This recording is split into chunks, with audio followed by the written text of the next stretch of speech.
What is up guys, Kane here, and in this video we're going to cover the Drake merge. Unfortunately, for some reason LD player does not scroll out, so I will not be able to show you the entire map.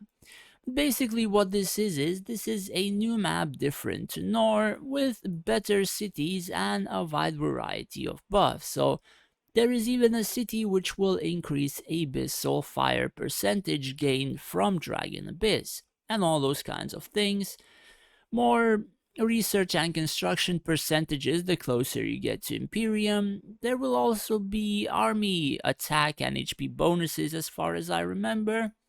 So these are one of the things which change, as well as you get merged in total with 14 realms.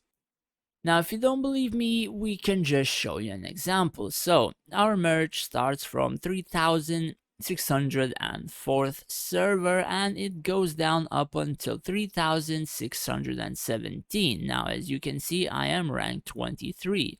So, if we go down all of these servers, I am still ranked 23, which means more or less the people are all the same. So, my power is 5.3 million core, which I would deem it quite decent, but if you would see like the core powers on my server, it's rather quite low. And majority of the top 10 are Chinese, except for the rank 9, which I think people mentioned she or he was from Dubai. And the rest, not too many English players. So, the things we want to cover for the Drake merge. Now, while you're still in Nor, the previous map, any event that you have, that being, let's say, Power Prize Fight, that being Elite Trials or Nightmare, or any other event which has a timer and a leaderboard ranking, right?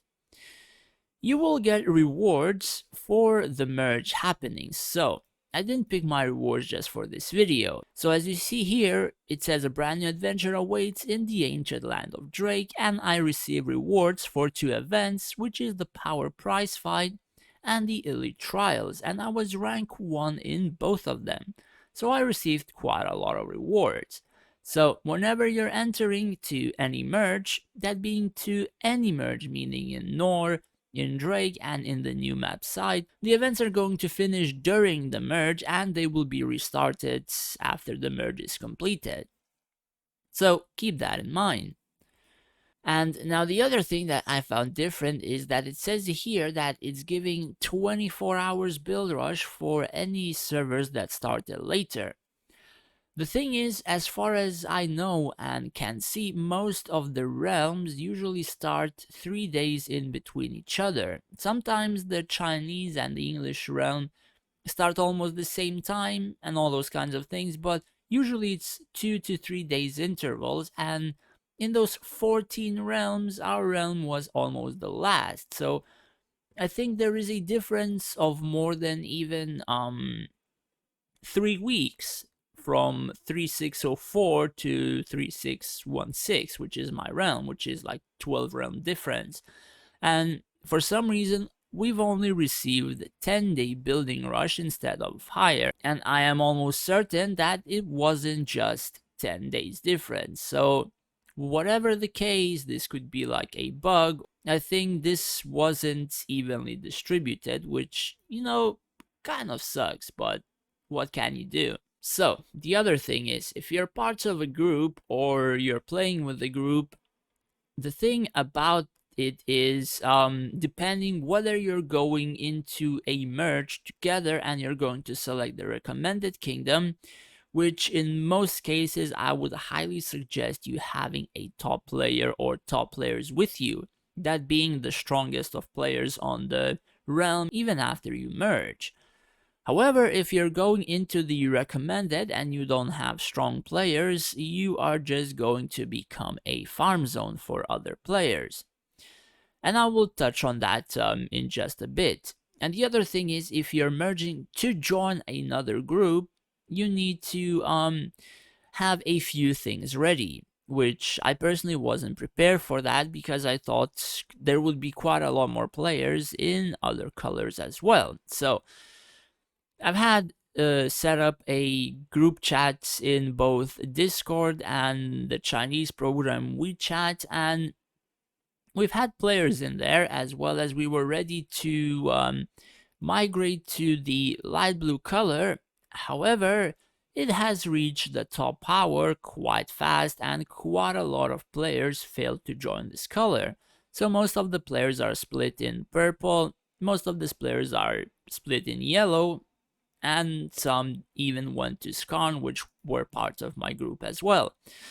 So, unfortunately, we have not set up a second kingdom where they can go in case of this, and we've only set it up a little bit later, which was, let's say, the purple color, which I did ask, and it was an ally of the light blue.